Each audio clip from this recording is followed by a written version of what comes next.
Hello everyone, welcome back. So now in this video I will show you how to interchange, or you can say the swapping between two numbers using third variable and without using third variable. So actually there are two ways to interchange the values of two numbers. Now just assume here in step 1 we are simply starting. Step 2, input two number, any variable name you want you can use. And now in the third step what we are doing, we are printing the value of A and B before swapping, means before interchanging. So now you can easily understand that before swapping the value you are getting, and after these three steps in which we are performing the swapping, I am again showing the output after the swapping. So the value will be interchanged. So how it is happening? So please try to understand this concept here. This is a very simple concept in which we are using that third variable C. Instead of C, whatever you want you can use. So inputting two number A and B, instead of this A and B you can use any variable of your choice. And now just assume that we are inputting two numbers, two values. Like in A you are inputting 20 and B you are inputting 30. So the value of A would be now 20 and B would be now 30. So after in the third step you are printing 20 and 30. So as usual you are getting A equals to 20 and B equals to 30. Now in this step 4 what we are doing, we are simply assigning A into a variable C with the help of this equals to operator. So before we go further, just try to understand the concept of equals to operator. Basically in mathematics also this equals to operator shows the assignment from right hand side to left hand side variable. So here what is happening, we are simply storing the value of A into C. So now A is remain 20 and C becomes now 20. So the value of A is coming on C and at the same time A is remain 20. Am I correct everyone?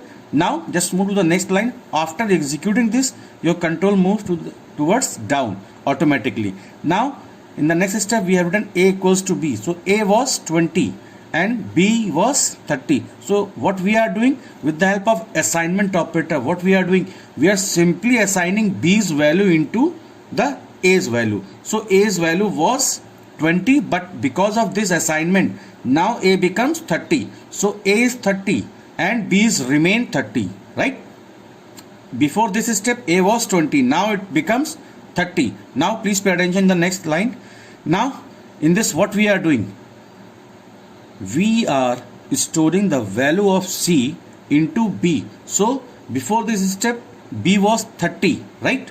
B was 30 and now after this we are getting the value of C, that is 20 in B. So B becomes now 20, right? So now ultimately we are getting 30 in A and 20 in B. So now we can easily understand with the help of this third variable it is very easy to interchange the value. Now after these three steps we are simply printing after swapping A and B. So the output will be now 30 and 20. So you can easily understand with the help of third variable and with the help of assignment operator these things are possible. So in the next example I will show you the same working without using the third variable, using the mathematical operator.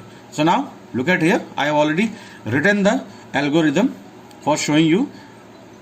So the first three steps are common as usual, starting inputting two number and printing A and B before swapping. Now at the same time again you can take the same example, like this time we are using 10 and 20. So now value of A we are assuming user has entered 10 and B user has entered 20. So in the fourth step what we are doing, A equals to A plus B. So A was 10, 10 equals to 10 plus B. So from the right side whatever value you are getting as the fresh value, or you can say the current value, this current value will replace the previous value with just because of this assignment operator. So now A was 10, but now because of this assignment A becomes A becomes 30, right? Why? Because we have already assumed A is 20, A is 10 and B is 20. So 10 plus 20 becomes 30. So A's current value is now 30. Now just move towards the next step. This is B. B's current value is 20. 20 equals to 20 equals to 30 minus 20. So 30 minus 20 is now 10. So the current value of B will be now 10, right? Now again, the same working again I am repeating, but this time A equals to A minus B. A was 30. 30 equals to 30 minus 10. So now A will be now 20. So we can easily understand the swapping already done, right? So after swapping, we are printing the value of A and B as usual. So this time value of A will be 20 and value of B will be 10, right? After that, we are stopping the program, and I hope everybody has understood this problem. In case you are not getting the concept with or without using third variable in this swapping program, you can ask your doubts frequently in your WhatsApp group as well as in your Google Classroom, right? Thank you everyone for today's class.